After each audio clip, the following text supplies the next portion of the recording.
সন্তান ভাতের জন্য কাঁদছে, তাই আমি রাস্তায় নামতে বাধ্য।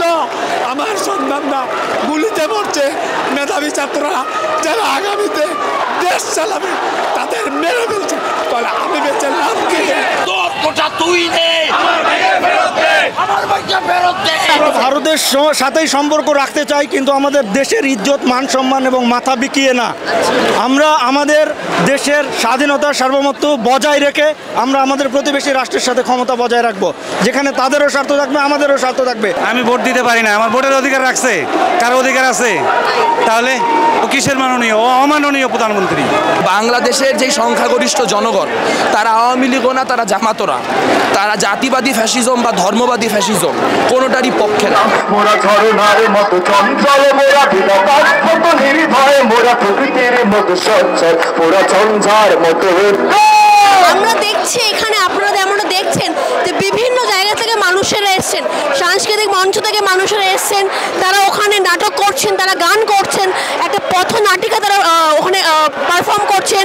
এখানে ছাত্রদের সমাবেশ হয়েছে, বিভিন্ন ইউনিভার্সিটি থেকে, পাবলিক ইউনিভার্সিটি, প্রাইভেট ইউনিভার্সিটি থেকে ছাত্ররা এসছে, শিক্ষক শিক্ষিকারা এসছেন এবং বিভিন্ন সাধারণ মানুষ, রিক্সা চালক, অটো চালক, টোটো চালক, তারাও কিন্তু এই আন্দোলনে এসছেন। এবং আমি কথা বলছিলাম, অনেকেই ক্যামেরার সামনে কথা বলতে ইচ্ছুক নয়, তারা এখনো ভয় পাচ্ছে। তারা আমাকে জানালেন যে তারা দেখছেন বাড়িতে বসে কীভাবে ছাত্রদেরকে মারা হচ্ছে, তারা ৭১-এর স্মৃতি তারা দেখতে পাচ্ছেন, যে তাদের সেই ভয়াবহ স্মৃতি মনে পড়ে যাচ্ছে এবং তারা বাড়ি বসে টিভির ক্যামেরার সামনে তারা কেঁদে ফেলেছেন। এমনভাবে তারা দেখেছেন যে ছাত্রদেরকে মারা হচ্ছে, তাদের লাশ টেনে হিঁচড়ে নামানো হচ্ছে, সাধারণ মানুষের ওপর থেকে পুলিশের ট্যাঙ্ক চলে যাচ্ছে এবং সেই সমস্ত কিছুর প্রতিবাদে কিন্তু তারা আজকে এখানে এসেছেন। আন্দোলন নিরিবিলিভাবে তারা করেছিল, একটা রিক্সা কি একটা সাইকেলের হাওয়া পর্যন্ত তারা ছাড়ে নাই। আর ওই নিরীহ ছাত্রদের উপর ভর করে সরকার সারা বাংলার মানুষকে রাজাকারে আখ্যা দিয়েছে। এটা উল্টো করে নিতে হবে এবং যাদেরকে গ্রেপ্তার করা হয়েছে, যাদেরকে মারা হয়েছে, যাদেরকে বন্দী করা হয়েছে, তাদের সকলকে মুক্তি দিতে হবে এবং অবিলম্বে ক্ষমতা ছেড়ে জাতিকে বাঁচাতে হবে। যদি জাতির জন্য তার প্রাণ কাঁদে, না হলে জাতি টেনে হেসড়ে ক্ষমতাতে নামাবে। এক দফা এক দাবি, হাসিনা তুই এখন যাবে। আচ্ছা, আপনারা পেশায় কি করেন? আপনারা পেশায় কি করেন? হ্যাঁ, পেশা? আমি পেশায় অটো চালক। আপনারা আজকে রাস্তায় কেন? আমি আজকে রাস্তায় নেমেছি জরুরি আইন দিয়ে লক্ষ লক্ষ শ্রমিকদের অদৃশ্য শিকলে বেঁধে রেখেছে। আমি গাড়ি চালাতে আসলে সন্তানরা দেয় না, বাবা তুমি গুলিতে মারা যাবে। আমার সন্তান ভাতের জন্য কাঁদছে, তাই আমি রাস্তায় নামতে বাধ্য।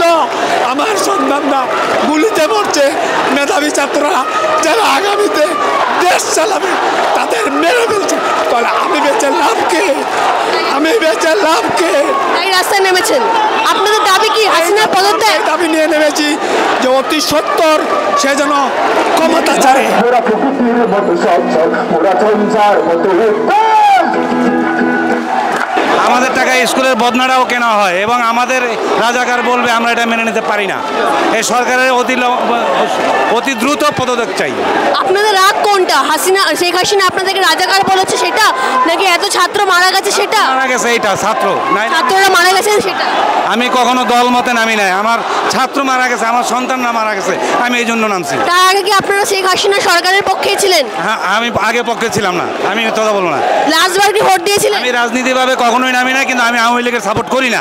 এই শেষবারের ভোট কি আপনি দিতে পেরেছেন? জেনে শুনে এই ভোট চোরের পক্ষে সাপোর্ট করি না।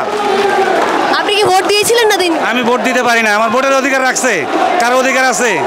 তাহলে ও কিসের মাননীয়? ও অমাননীয় প্রধানমন্ত্রী। ওর মন্ত্রী যা আছে সব অমাননীয়, একটাও মাননীয় না। আপনাদের এখন দাবি কি? আমাদের এখন দাবি পদত্যাগ। আর ছাত্র শেখ হাসিনা পদত্যাগ করলে কাকে চাইছেন প্রধানমন্ত্রী? সে ভোট করে নির্বাচনে সে যে আসুক, আবার এরকম হলে আবার এরকম করবো। আর সব ছাত্রর মুক্তি চাই। ছাত্র বা জনসাধারণ আটকাইছে, সবার মুক্তি চাই। কোটা নিয়ে আপনার কি মতামত? কোটা নিয়ে ছাত্ররা যেটা বলছে ওইটাই থাকবে, ওদের দাবি হবে। ছাত্ররা আন্দোলন করছে, যদি এই আন্দোলনের সুযোগ কোনোভাবে জামাত নেয় তাহলে সেটা নিয়ে তোমাদের কি মতামত থাকবে? এখানে আসলে জামাতের কথা যারা বলছে তারা উদ্দেশ্যপ্রণোদিতভাবে আসলে আন্দোলনকে ডাইভার্ট করার চেষ্টা করছে। গতকাল জামাত শিবির নিষিদ্ধ করা হয়েছে এই আশায় যে জামাত শিবির একটা রিয়াকশন দিবে, যে আজকে তারা রাস্তায় নামবে, রাস্তায় নেমে ভাঙচুর করবে, সেই ভাঙচুর করলে সেই সুযোগটা নিয়ে বলা যাবে আন্দোলনকারীরাই ভাঙচুর করেছে। কিন্তু সৌভাগ্যজনকভাবে এমনকি জামাত ইসলামও এই ফাঁদে পা দেয়নি। আজকে সারাদিনে জামাত ইসলাম কোনো সেই অর্থে কোনো বড় সহিংসতা করেনি। তো আসলে জামাত ইসলাম কিভাবে সুযোগ নিতে পারে, কি করতে পারে, এগুলো এখন ইররিলেভেন্ট কোয়েশ্চেন। মূল কথা হচ্ছে বাংলাদেশের যেই সংখ্যাগরিষ্ঠ জনগণ তারা আওয়ামী লীগও না, তারা জামাতও না, তারা জাতিবাদী ফ্যাসিজম বা ধর্মবাদী ফ্যাসিজম কোনোটারই পক্ষে না। তো আজকে যেই জনগণের ঢল আপনারা দেখতে পাচ্ছেন সেটা ওই বাংলাদেশের প্রতিনিধিত্ব করে। আমরা বিশ্বাস করি আমরাই বাংলাদেশ। কাজে আমরা যদি সংঘবদ্ধভাবে মাঠে থাকতে পারি তাহলে সেটা হাসিনা সরকার হোক কিংবা ধর্ম ব্যবসায়ী গোষ্ঠী হোক, তাদের কারোই আসলে কোনো খুব বেশি সুযোগ নেওয়ার কিছু আছে বলে আমি মনে করি না।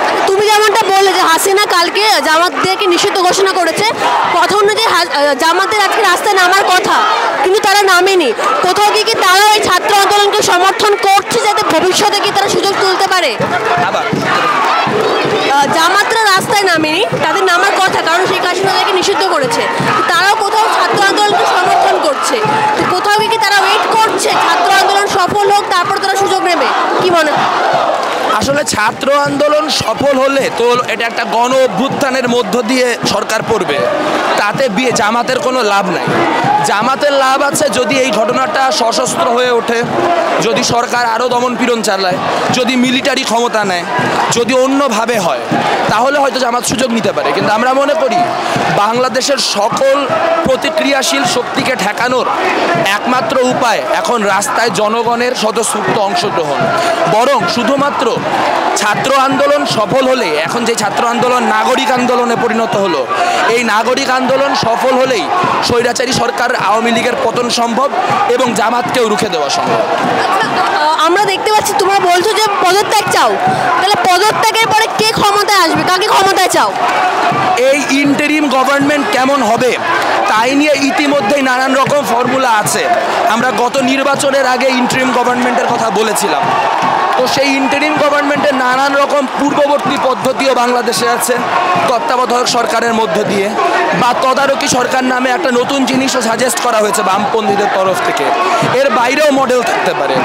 সেটা আসলে মূল কোয়েশ্চেনটা না। মূল প্রশ্নটা হচ্ছে এরা ক্ষমতা থেকে সরবে না। ক্ষমতা থেকে যেহেতু এরা সরবে না, এরা নানান রকম টাল বাহানা করছে। তা না হলে একটা ইন্টারিম সরকার, সেটাকে বিপ্লবী সরকার বলা হোক, সেটাকে তদারকি সরকার বলা হোক, যাই বলা হোক না কেন, সেই সরকারের ক্ষমতায় আসার মধ্য দিয়ে বাংলাদেশের গত 16 বছরের যে স্বৈরতন্ত্র সেটাকে পিছনের দিকে ফিরিয়ে দিতে হবে এবং প্রশাসন, রাষ্ট্র, সব জায়গায় যে দলীয় লেজুর ভিত্তিক লোক আছে তাদেরকে সরাতে হবে। তার মধ্য দিয়েই বাংলাদেশের পুনর্গঠনের যে প্রক্রিয়া তা শুরু হতে পারে, তা না হলে শুরু হবে না। তোমরা দাবি করছো যে তোমার পদত্যাগ চাও, অথচ তুমি আবার বললে যে এই সরকার সরবে না, তাহলে কোথাও কি তোমাদের এই আন্দোলনটা একটা দিকভ্রষ্ট হচ্ছে না? এখন পদত্যাগ চাই এটা তো দাবি এভাবেই করতে হবে। আমি তো দাবি করতে পারি না যে গণভবনে যায় ওরে ফেলায় দাও। কিন্তু যদি পরিস্থিতি এমন সৃষ্টি হয় যে আমরা সবাই বুঝে ফেলি যে তারা সরবে না, তারা যদি আরও খুন করা শুরু করে, আরও করা শুরু করে, তাহলে এটাই হবে। আমাদের ভাইয়েরা, আমাদের বোনেরা এখন কবরে, তারা কোটা দিয়ে কি করবে?